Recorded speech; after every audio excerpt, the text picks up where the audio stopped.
ભાદરવા મહિનામાં ખીર પૂરી કે દૂધપાક પૂરી બધાના ઘરે બનતા જ હોય છે, પરંતુ પરફેક્ટ બને અને ઝડપથી બને તે રીતે અહીંયા તમને હું દેખાડીશ. અને પૂરી છે એકદમ ફૂલેલી રહેશે, લાંબો સમય સુધી ફૂલેલી રહેશે. તમારે તવેથાને અડાડવો પણ નહીં પડે જરાને, આમનામ જ ફૂલીને દડા જેવી થશે. સાથે તેલ જરા પણ નહીં પીવે એ રીતે પૂરી બનશે. અને ખીર છે આપણે અહીં કુકરમાં ઝટપટ બનાવવાના છીએ. બધા દૂધપાક છે તે કુકરની અંદર બનાવતા હોય છે, પરંતુ મને નથી લાગતું કે દૂધપાક બનતો હોય. કુકરની અંદર ખીર જ ફટાફટ બને છે.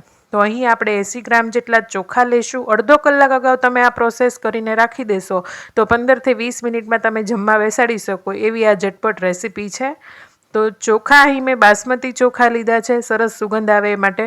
તો તેને સારી રીતે ધોઈ અને અડધો કલાક અગાઉ આપણે પાણીમાં પલાળી દેવાના છે. તો તમે અહીં દૂધમાં પણ પલાળી શકો, પરંતુ પાણીમાં પલાળશો તો પણ ચાલશે. સાથે આપણે અહીં 3 કપ જેટલો આપણે ઘઉંનો ઝીણો લોટ લેવાનો છે. અહીં રોટલીનો લોટ જ લીધો છે અને કપ છે 250 ગ્રામનો છે. સાથે આપણે 1/4 કપ જેટલો આપણે રવો ઉમેરવાનો છે, જેથી લાંબા સમય સુધી પૂરી છે ફૂલેલી રહે, બહારથી ક્રિસ્પી અને અંદરથી એકદમ સોફ્ટ લાગે ખાવામાં. સાથે આપણે તેમાં 1 ટીસ્પૂન જેટલું મીઠું, અડધી ટીસ્પૂન જેટલી હળદર, અડધી ટીસ્પૂન જેટલી હિંગ અને અડધી ટીસ્પૂન જેટલું લાલ મરચું ઉમેરશું. મોણ પણ આપણે પરફેક્ટ ઉમેરશું, 3 કપની સામે 3 ટેબલ સ્પૂન જેટલું, એટલે કે 3 પાવડા જેટલું. હવે 1 કપ પાણી મેં લીધું છે, ધીમે ધીમે આપણે પાણી ઉમેરતા રહીશું. અહીં આપણે નોર્મલ પાણી જ લેવાનું છે, ગરમ કરીને નહીં. તો અહીં મારે 1.5 કપ જેટલું પાણી વપરાણું છે. લોટ છે એ આપણે રોટલી અને પરાઠા કરતાં થોડો એવો ટાઈટ રાખવાનો છે, સાવ ઢીલો લોટ નથી બાંધવાનો. આ રીતે તેને ઢાંકી આપણે હવે અડધો કલાક માટે રેસ્ટ આપશું. તો ચોખા અહીં તમે જુઓ છો કે આપણે પલળવા માટે રાખી દીધા હતા, અડધો કલાક થઈ ગઈ છે અને ચોખા એકદમ સરસ પલળી ગયા છે. હવે આપણે કુકર સીધું લઈ લેશું, કારણ કે કુકરની અંદર ખીર બનાવવાની છે. કુકરમાં તળિયે થોડું એવું ઘી લગાડી દીધું છે, જેથી તળિયે ચોંટે નહીં. અહીં ગાયનું જ ઘી છે, પરંતુ ગરમ કરેલું છે, માટે મેં મલાઈ સહિત અહીંયા ઉમેરી દીધું છે દૂધને. તમે ગરમ કર્યા વિનાનું લ્યો તો મલાઈ ઉમેરવાની જરૂર નથી. 3 કપ દૂધ અને અડધો કપ મલાઈ એ રીતે નાખી છે અને 1/4 કપ છે એ પલાળેલા ચોખા છે. હવે તે ઉકળે, ગરમ થાય ત્યાં સુધીમાં આપણે ઢાંકણાને તૈયાર કરી લઈએ. તો ઢાંકણાના જે વાઇસરનો ભાગ અને આગળ સીટીની નીચેનો ભાગ છે, બંને બાજુ આપણે ઘી લગાડી દઈશું અને સરસ આપણે બધે જ ઘી ફેલાવી દઈશું, જેથી ઢાંકણું છે એ ઉટકવામાં સરળતા રહે ને ઉભરાઈને દૂધ બહાર પણ ન આવે. તો રિંગમાં પણ આપણે ઘી આ રીતે લગાડશું. તો ઢાંકણું તૈયાર છે. હવે ઢાંકણું ઢાંકી દઈએ. દૂધ અને સરસ ઉભારો આવી ગયો છે, ઉકળવા લાગ્યું છે દૂધ. પછી આપણે ઢાંકણ ઢાંકી દઈશું. હવે એકદમ ધીમા ગેસે 7 થી 8 મિનિટ સુધી થવા દેવાનું છે. તો થોડું આ રીતે બહાર નીકળશે, પરંતુ ગભરાવાની જરૂર નથી. તો મારે એક જ વિસલ વાગી છે અને મેં ગેસ બંધ કરી દીધો છે. કદાચ વિસલ ન વાગે તો પણ ચિંતા નહીં કરવાની, આપણી ખીર બરોબર પાકી જ ગઈ હશે.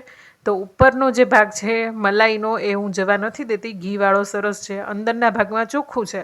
તો આ બધું મેં લઈ લીધું છે ખીરની અંદર જ, અને આ રીતે આપણે હલાવીને ચેક કરીએ તો તમે જોઈ શકો છો કે એકદમ ઘટ એવી ખીરના માટે ભાત છે એ બફાઈ ગયા છે અને દૂધ છે બળી ગયું છે.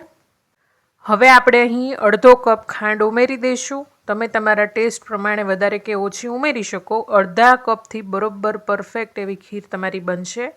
અને હજી આ બરોબર નથી, તમે અહીં જેટલી ઘટ રાખવા માંગતા હોય અથવા તો લિક્વિડી રાખવા માંગતા હોય એટલું દૂધ ઉમેરી શકો. તો મેં અહીં 1.5 થી 2 કપ જેટલું દૂધ ઉમેર્યું છે ફરી વખત, અને ગેસ શરૂ કરી દીધો છે. હવે ખાંડ ઓગળે અને થોડું ગરમ થાય ત્યાં સુધી આપણે 2 થી 3 મિનિટ આપણે ઉકાળશું. બહુ ઝટપટ ખીર બની જાય છે આ રીતે. તમે ચોક્કસથી આ રીતે ટ્રાય કરજો. હવે આપણે તેમાં એલચી અને જાયફળનો ભૂકો ઉમેરશું. તો અહીં 1 ચમચી ભરી મેં ઉમેર્યો છે અને સાથે પિસ્તાની કતરણ ઉમેરી છે. તમે કાજુ બદામની કતરણ પણ ઉમેરી શકો, ટુકડા કરીને પણ નાખી શકો, ઘીમાં ફ્રાય કરીને, જે રીતે તમને પસંદ હોય તે રીતે. તો આ ખીર આપણી બનીને તૈયાર છે. હવે આપણે પૂરીની પણ તૈયારી કરી લઈએ. તમને જોતાં જ ખાવાનું મન થઈ જાય એવી ખીર બની છે ને. હવે આપણે પૂરીનો લોટ પણ ચેક કરી લઈએ. તો પૂરીનો લોટ એકદમ સરસ કૂણવાઈ ગયો છે. હવે આપણે તેમાંથી લુવા તૈયાર કરી લેશું. એક સરખા લુવા તૈયાર કરશું, જેથી પૂરી છે એક સરખી બને. અહીં આપણે લુવા પણ તૈયાર કરી લીધા છે. હવે પૂરીને આપણે વણી લેશું. થોડું તેલ લગાવી દીધું છે મેં, જેથી છે પાટલી વેલણની અંદર રોટલી છે પૂરી છે એ ચોંટે નહીં. તો આ રીતે આપણે એક સરખી પૂરી વણશું. બહુ જાડી પણ નહીં, બહુ પાતળી પણ નહીં, એ રીતે. બહુ જાડી હોય છે તો અંદરથી કાચી રહે છે, અને બહુ પાતળી કરો તો ફૂલવામાં તકલીફ થાય છે. એટલે એ રીતે તમારે વણવાની છે. તો જેટલી તમે વણી શકો એટલી વણી લેવાની એકવારમાં. તો અહીં મેં અડધી પૂરીને એક સાથે જ વણી લીધી છે, કારણ કે હું એકલી જ બનાવું છું. કોઈ હેલ્પમાં હોય તો તમે સાથે સાથે વણો અને તળો તો પણ ચાલે. તો આ રીતે મેં થોડી પૂરી વણી લીધી છે અને તેલ ગરમ થવા માટે રાખી દીધું છે. હવે પહેલી ટિપ્સ કે આ રીતે કિનાર પર પૂરી નથી નાખવાની. જે તમે જોઈ શકો છો વચ્ચે તેલમાં નાખી છે ને એકદમ ફટાફટ ફૂલી જશે, ને કિનાર પરથી નાખી છે ને ચોંટતી, એને ફૂલવામાં વાર લાગશે અથવા ફૂલશે પણ નહીં. તો તમે જોઈ શકો છો કે પાછળની 3 છે એ એકદમ બરાબર નથી થઈ અને પછી ફૂલતી પણ નથી, અને પહેલી 3 છે એકદમ સરસ ફૂલી ગઈ છે. એટલે પ્રોપર તમારે વચ્ચે નાખવાની હોય છે પૂરી તેલમાં, અને એક પૂરી આ રીતે તમે ઉમેરો, પછી ધીમે રહીને ઉપર આવે પછી આપણે બીજી નાખવાની છે. તમે જુઓ અહીં તેલ છે એ ઠંડુ થઈ ગયું છે. તો હવે આપણે પૂરી ઉમેરીને એ પૂરી પણ નહીં ફૂલે, કારણ કે તેલનું ટેમ્પરેચર છે એ પૂરીમાં બરોબર હોવું જોઈએ. બહુ ફાસ્ટ પણ ગેસે નહીં અને બહુ ધીમા ગેસે પણ નહીં. અને તેલ સરસ એવું ગરમ થઈ જાય ને એકવાર, પછી મીડિયમ તાપ કરવાનો. અને જો તમને એવું લાગે કે થોડું ઠંડુ થવા માંડ્યું છે તો પાછું હાઈ ફ્લેમ કરી પાછું મીડિયમ કરવાનું. એટલે પૂરી કરો ને ત્યારે ફ્લેમ ખાસ ધ્યાન રાખવાની. ટેમ્પરેચર તેલનું જેવું હશે ને એવી પૂરી બનશે તમારે અહીંયા. આ પૂરી છે એ તેલને ઓબ્ઝર્વ કરી લેશે અને ફૂલશે પણ નહીં. એટલે એ રીત. હવે આ છે એકદમ સરસ તેલ થઈ ગયેલું છે, અને મીડિયમ ગેસે મેં ફરી વખત ગેસ કરી નાખ્યો છે, ને એક પૂરી થોડી ઉપર આવે ને પછી હું બીજી પૂરી ઉમેરીશ. એ રીતે મેં કર્યું છે. તો તમે જોઈ શકો છો બધી જ પૂરી ફૂલીને દડા જેવી થઈ ગઈ છે, અને આપણે જારાને અડાડવાની જરૂર પણ નથી પડી. પરંતુ હાઈ ફ્લેમ હશે તો બળવા મળશે, એટલે એ પણ ખાસ ધ્યાન રાખવું. તો આ બધી ઝીણી ઝીણી ટિપ્સ છે એ ધ્યાન રાખશો ને તો પૂરી એકદમ ફૂલીને દડા જેવી થશે. સાથે ખાવામાં ખૂબ જ મજા આવશે. લાંબો સમય સુધી પૂરી છે ફૂલેલી જ રહેશે. તમને હું બધી જ પૂરી કરીને દેખાડું કે આખી કાથરોટ ભરી અને પૂરી હશે તો પણ નીચેની પૂરી પણ ફૂલેલી રહેશે. એ રીતે પૂરી બને છે. તો છે ને એકદમ જોરદાર પૂરી. તો રવો સેજ ઉમેરશો, અને આ થોડી થોડી નાની નાની વાત છે તળવામાં ધ્યાન રાખશો તો પરફેક્ટ પૂરી બનશે, 100% ગેરંટી. તો એકદમ સરસ ફૂલેલી પૂરી, અને સાથે તેલ પણ બિલકુલ ઓબ્ઝર્વ નહીં કરે એવી પૂરી આપણી બનીને તૈયાર છે. તો બાકી રહેલી પૂરી પણ હું આ રીતે બનાવી અને તૈયાર કરી લઈશ. તેલનું ટેમ્પરેચર છે ખાસ ધ્યાન રાખવું. વણવામાં થોડું ધ્યાન રાખવાનું. વણતા તો હોય જ છે બધા, એટલે એ પરફેક્ટ હોય, પરંતુ તેલના ટેમ્પરેચરને લીધે જ તમારી પૂરી છે એ બગડતી હોય છે. તો ધીમા તાપે નહીં, બહુ ફાસ્ટ તાપે નહીં. તેલ સરસ ગરમ થઈ ગયેલું હોવું જોઈએ, મીડિયમ તાપ હોવો જોઈએ. બસ આ 2-4 વસ્તુ યાદ રાખશો ને એટલે તમારી પૂરી આવી એકદમ પરફેક્ટ બનશે.